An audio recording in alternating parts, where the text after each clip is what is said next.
En esta ocasión presento el esquema del tema 22, el ordenamiento jurídico administrativo, el derecho administrativo, concepto y contenidos, el derecho administrativo básico del 149.1.18, después los tipos de disposiciones legales y los tratados internacionales.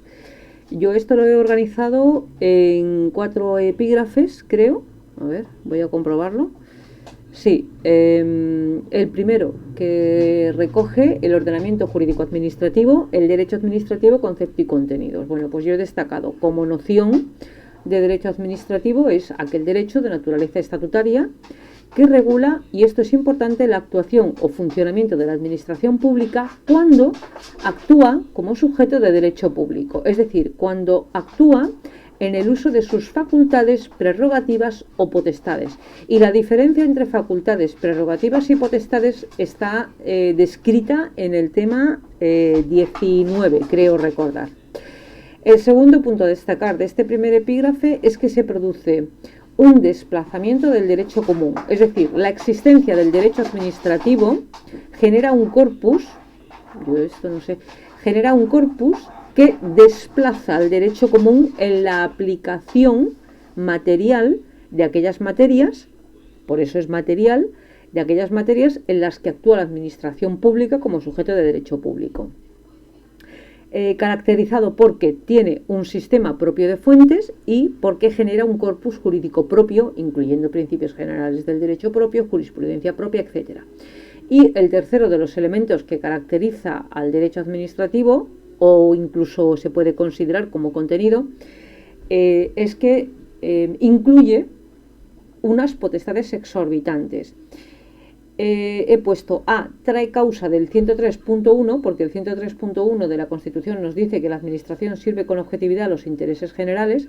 Entonces, como consecuencia de servir los intereses generales, que son unos intereses o unos fines muy importantes, se concede a la Administración pública, para defenderlos o para ejercerlos o para conseguirlos, unas potestades exorbitantes.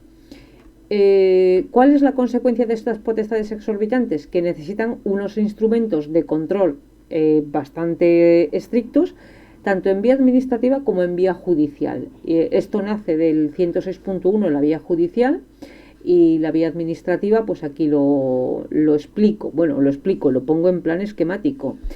Se materializa o se cristaliza, es decir, el control administrativo cristaliza en los conceptos de la tutela autodeclarativa y la tutela autoejecutiva, que están recogidos en la Ley 3915, recordad, artículo 38 y artículo 39. El 38 en concordancia con el 98 de la 3915. El segundo de los epígrafes es el derecho administrativo básico, dictado en virtud del 149.18. Esto se puede enfocar de muchas maneras. Yo he intentado enfocarlo de esta, hablando primero, más que mencionando el artículo 149.1.18 y redactándolo o explicitándolo, diciendo que en realidad lo que habilita o a lo que habilita el 149.1.18 es a dictar textos de carácter básico, y esto es muy importante, a respetar por el desarrollo normativo autonómico y local. Es importante porque procede de la jurisprudencia del Constitucional, que nos dice que incluso las competencias o las materias cuyas competencias son exclusivas del Estado, que son el 149.1.18, nos dice, y aquí lo pongo en el punto 2, aunque no digo de dónde sale la fuente, pero ya os lo estoy explicando, sale de la jurisprudencia del Constitucional: ninguna de las administraciones públicas, en este caso la titular, que es el Estado, puede agotar competencialmente la materia. Entonces, la normativa, en este caso, si es por ley básica del 149.1.18, debe ser, como propiamente dice el epígrafe, básica, es decir, debe tener un carácter de mínimos, por decirlo de alguna manera, que permita el desarrollo normativo posteriormente por la autonomía o incluso por la entidad local, porque tiene potestad reglamentaria la entidad local, siempre y cuando, claro, no sean materias reservadas a la ley. Aquí os hablaba de el no agotar las competencias. Ninguna de las tres puede agotar las competencias. Por ejemplo, la autonómica se ve limitada por arriba y por abajo, como dice el Constitucional. Limitada por arriba por el Estado y limitada por abajo por la autonomía local. Pensad en, es el ejemplo que yo siempre pongo, en el campo del urbanismo. La competencia sobre la materia de ordenación del territorio, 148, no recuerdo qué número, creo que es el 3, es competencia exclusiva de la comunidad autónoma, pero no puede invadir las competencias locales sobre planeamiento urbanístico. Porque estaría eso haciendo y sería inconstitucional. Y de otro lado, claro, la finalidad de este derecho administrativo básico es obtener una normativa homogénea. ¿Para qué? Para conseguir seguridad jurídica. Y yo he incluido aquí, no sé, me ha parecido, con la intención de conseguir el fin del 138 de la Constitución. Lo he incluido porque es un artículo que está dentro del título octavo de la Constitución, creo recordar, que es el que habla de la organización territorial del Estado, pero que nos habla del principio de solidaridad entre los distintos territorios, en aplicación de la normativa como de forma homogénea para asegurar el principio de seguridad jurídica, con la intención de respetar el principio de solidaridad que se cristaliza además en el artículo 2 de la Constitución. Respecto a los tipos de disposiciones legales, bueno, yo lo he hecho así, aquí ya. En primer término he destacado el artículo 93, que nos habla de aquellos tratados internacionales donde se procede a cesión de soberanía, en concordancia con los del artículo 96, que no necesariamente ceden soberanía, pero que ambos dos, una vez integrados, publicados en el BOE, conforman el ordenamiento jurídico y tienen el rango de ley. De otro lado tenemos he destacado el 66 porque nos habla de la potestad legislativa. De aquí salen, digamos, de alguna manera las leyes ordinarias, que veremos ahora. Después he destacado el artículo 81 porque nos habla de las leyes orgánicas. El criterio para diferenciar una ley orgánica de una ley ordinaria no es, ojo, de jerarquía. No hay un criterio de jerarquía entre las leyes ordinarias y las leyes orgánicas. Hay un criterio que se basa en las materias, que hay unas materias reservadas a ley orgánica, y en el quórum de aprobación, es decir, que requiere una mayoría cualificada, pero no hay una relación de jerarquía entre ellas. Después tenemos las leyes ordinarias en el punto 4. Igual hay una serie de materias que no son susceptibles de ley ordinaria porque están reservadas a orgánica, y el quórum de aprobación ya es de mayoría simple. En el artículo 82 está la legislación delegada. Como esto es un esquema, yo me limito a mencionar el Real Decreto Legislativo, pues ya veis en qué consiste el Real Decreto Legislativo, o los textos refundidos, es decir, la legislación delegada puede cristalizarse de alguna manera de estas dos formas, tomar estas dos formas, el Real Decreto Legislativo y el texto refundido, pero los dos tienen carácter de ley, porque es una delegación legislativa que hace el Congreso al Gobierno, que además es consuntiva, ya que esto hoy lo suelto, ¿vale? Es decir, una vez que se hace, es consuntiva, se agota. El artículo 86 nos habla del Real Decreto Ley. Sobre esto siempre ha habido, desde que yo empecé, ha habido discrepancia en si nacen como Real Decreto y después al autorizarse, digamos,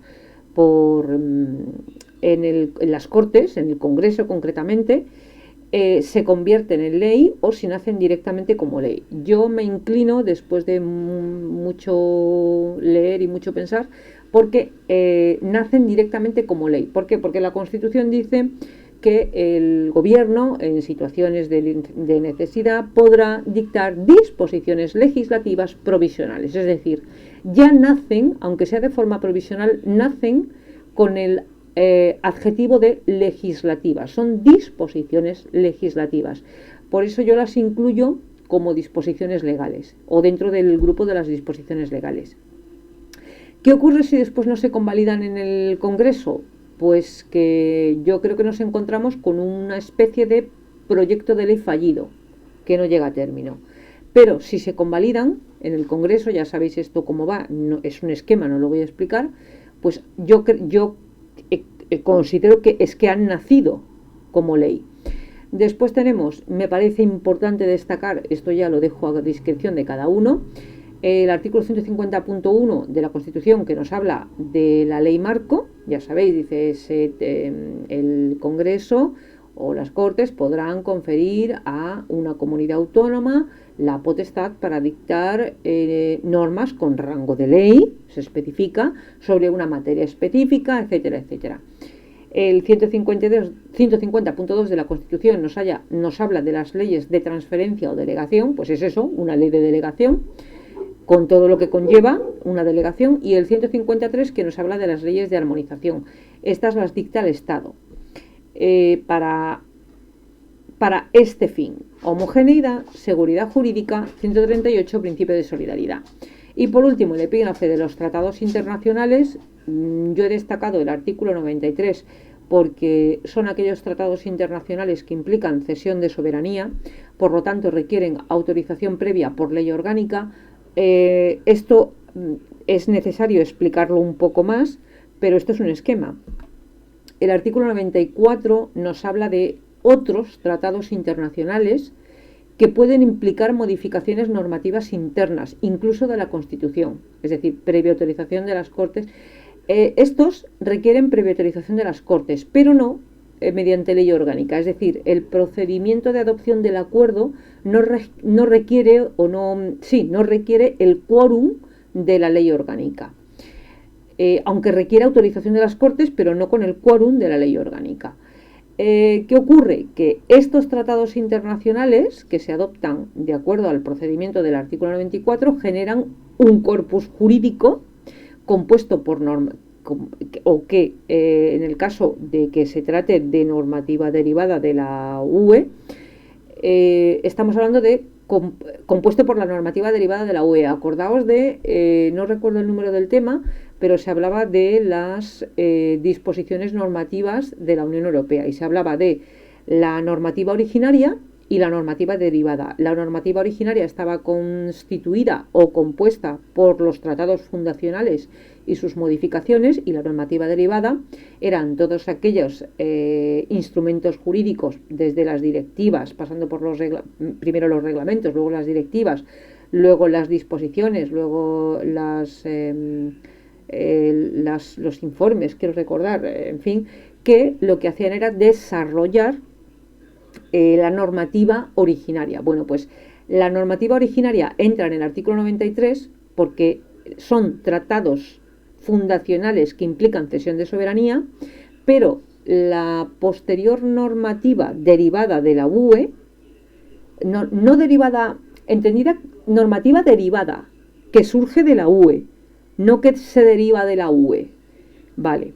La normativa derivada, es decir, las directivas, los reglamentos, primero los reglamentos, que no necesitan transposición, las directivas, que necesitan transposición, las decisiones, los informes, en fin, eso forma un corpus jurídico que es el que se recoge en el artículo 94, que requiere previa autorización de las Cortes si se tratan las materias que aparecen en el artículo 94.